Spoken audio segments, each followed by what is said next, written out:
Okey, soalan yang keempat, lima lebih kurang sama. Cikgu pergi pada soalan yang ke-6. Ya. Soalan yang ke-6 ni adalah soalan tahun 2016. Soalan dia tanya, berbantukan rajah. Dia tak bagi tahu rajah apa. Jadi kita mungkin saja Y sama dengan AE, ADAS, suntikan bocoran, ataupun rajah pasaran wang. Ya. Okey, huraikan kesan penjualan bond oleh Bank Pusat dalam operasi pasaran terbuka terhadap kadar bunga menurut teori Keynes.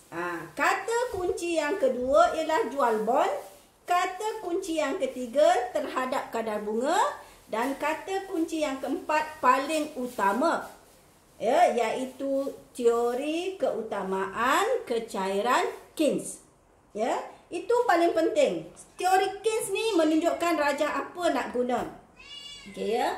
Bila kata Keynes, maka rajahnya ialah pasaran wang. Sebab dia tanya kesannya kepada kadar bunga, bukan kesannya kepada pendapatan negara. Kalau soalan tanya kesannya kepada pendapatan negara, boleh guna Y sama dengan AE, boleh guna ADAS. Tapi soalan ni dia tanya kesannya kepada kadar bunga mengikut teori Keynes. Ya, kalau dia tak cakap Keynes pun kita tahu, ya, terhadap kadar bunga tentulah, ya, rajah pasaran wang.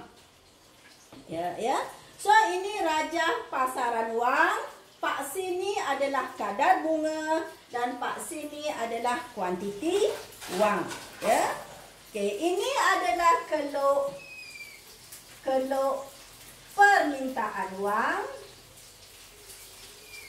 ya, MD, dan ini adalah keluk penawaran wang.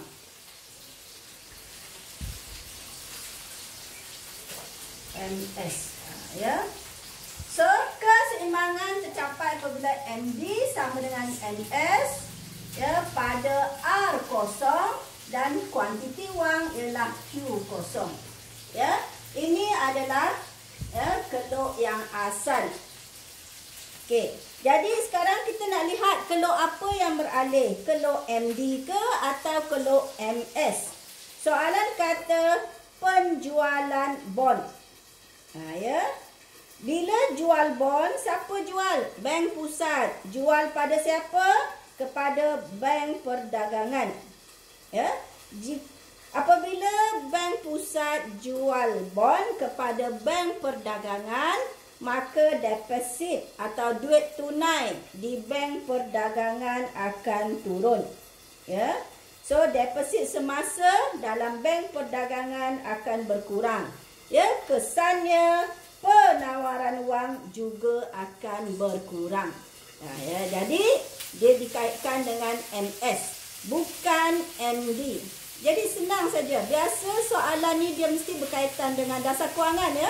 Mesti berkaitan dengan MS. Ya, MD ni jarang. MD ni cuma ada 3 perkara saja. Ya. Keynes kata 3 perkara saja yang mempengaruhi permintaan wang. Ingat lagi tak? Yang pertama, urus niaga. Yang kedua, awasan. Yang ketiga, spekulasi.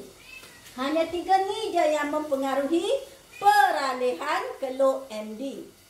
Ya, dasar kewangan hanya mempengaruhi MS. Sebab dasar kewangan, ya, alatnya adalah mempengaruhi bekalan wang, penawaran wang. Dia tak ada kaitan dengan MD, hanya berkaitan dengan MS. Ya.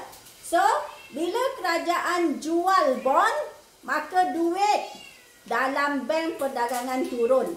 Duit ni kita panggil deposit semasa, akan turun. Jadi Bank Perdagangan dia dah kekurangan tunai.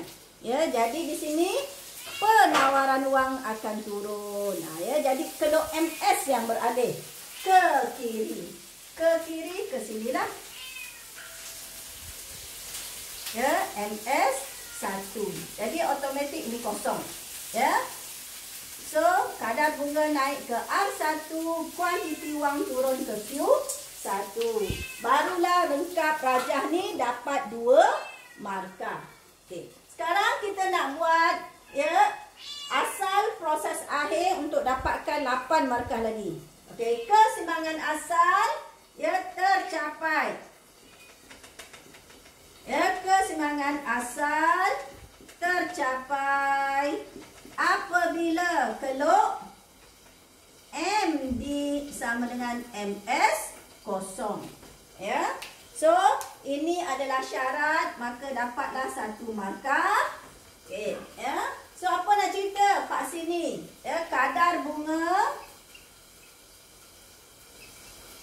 asal ialah R kosong dan kuantiti ya asal ialah Q kosong. Ya. So, R kosong, Q kosong baru dapat 1 markah. Ya, jadi di sini dah dapat 4 markah. Okey, sekarang kita nak proses. Ya, mulakan proses dengan lihat soalan. Ya. Dia kata apa? Jual bond. So, apabila Bank Pusat menjual bond, ya, kesannya deposit semasa ya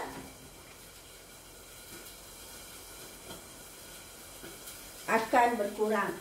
Deposit semasa bank perdagangan akan turun. Ya. So, 1 markah.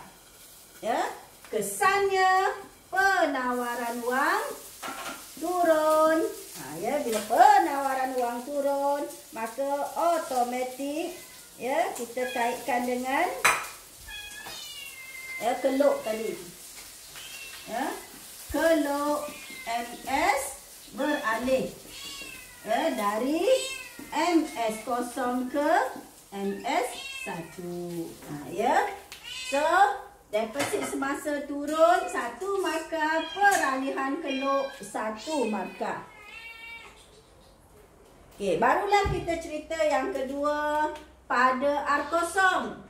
Apa yang berlaku pada R0? Pada R0, lihat yang baru MS1 dengan MD. Siapa paling banyak? Tentulah MD paling banyak. Ya. So, berlaku ya pada R0 berlaku lebihan permintaan wang MD. Ya. Okey.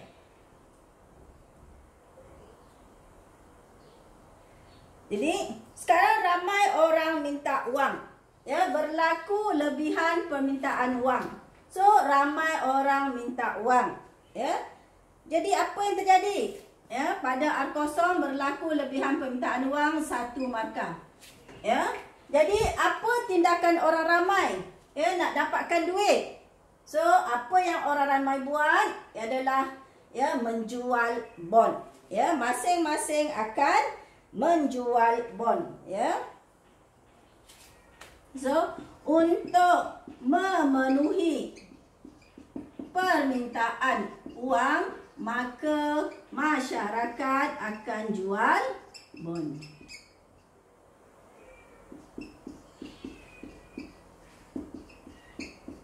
Ya, sebab ramai orang nak minta duit. Kat tangan cuma ada bond. Ya, so nak dapatkan duit, juallah bond tadi. Ya. Okey, so kesannya harga bond. Bila ramai orang jual bond, ya, kesannya harga bond akan turun. Ya.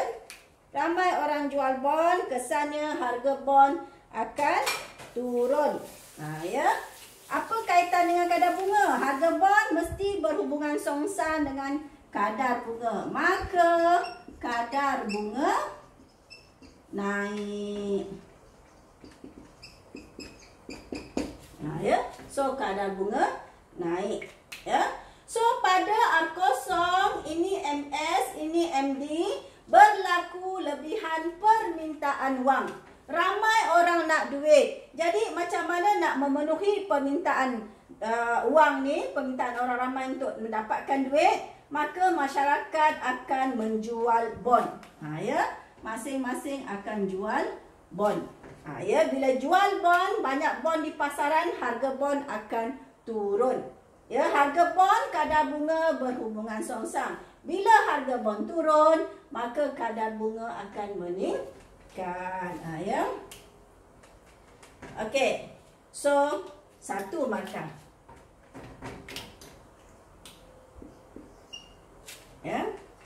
Okey, sekarang barulah keseimbangan akhir. Ya. Keseimbangan akhir tercapai, cikgu ringkas saja, tercapai apabila MD sama dengan MS 1. Ya, ini syarat dia. So, 1 markah. Macam mana dengan kadar bunga? Ya, kadar bunga naik dari R0 ke R1 dan kuantiti wang, ya, kuantiti wang akan turun dari Q0 ke Q1. So, ini semua pun 1 markah, 1 markah. So, dapatlah markah lengkap iaitu 10 markah.